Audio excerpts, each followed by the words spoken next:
अरे मैं अपने मन की बात कहना चाहती हूँ। नंद बाबा ने कहा, अरे प्रिय, अपने मन की बात बताओ, क्यों मन में छुपाए हो। कहने लगी, आपके जो मित्र है ना वृषभानु, मैं चाहती हूँ उनकी जो पुत्री है जिनका नाम है राधा, उनका जो लाला का जो विवाह है ना वो राधा से हो जाएगा तो जीवन में आनंद ही आनंद आ जाएगा।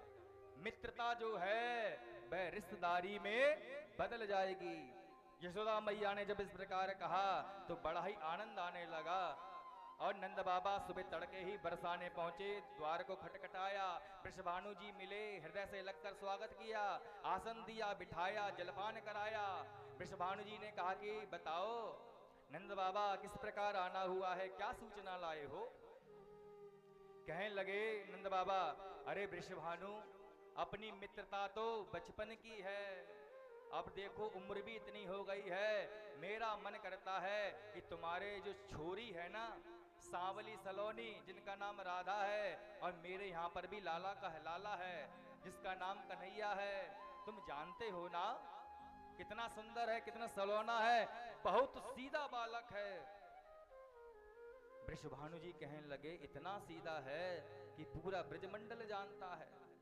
6 वर्ष का था, पूतना को मार दिया और रास्ते में गोपियों की मटकी को फोड़ देता है, इतना सीधा है। सब गोपियां परेशान रहती हैं। नंद बाबा ने तो बड़े बखान करे अपने छोरा के विवाह की, लड़के वाले करते ही हैं।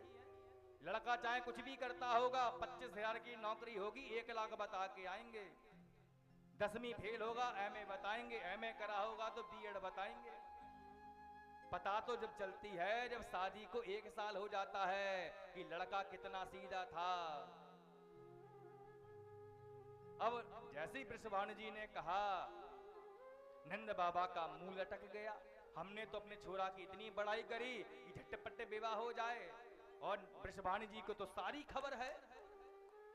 नंद बाबा ने कहा, देखो बालक है, अभी बाल बुद्धि है, लेकिन सबसे प्रेम बहुत करता है, सब ब्रजवासियों का ध्यान रखता है। तुम्हें पता है ना, इंद्र ने कोप किया ब्रजमंडल पे, घनघोर वर्षा करी, सब ब्रजवासी परेशान हो गए, दुख से पीड़ित थे। तो पता है लाला ने ही सबकी सहायता करी, सबके दुखों को दूर करा। लाला बड़ा सुकोमल है।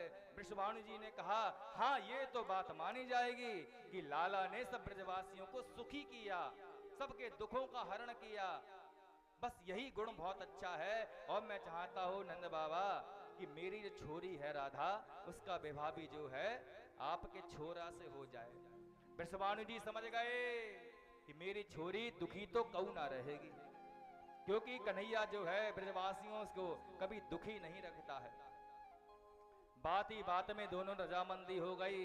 नंद बाबा ने कहा, देखो विवाह तो होना चाहिए, लेकिन विवाह होगा सुंदर मुहूर्त में और गुप्त रूप से विवाह होगा, क्योंकि कंस को पता चल गया कहीं ऐसा ना हो कि विवाह रुक जाए।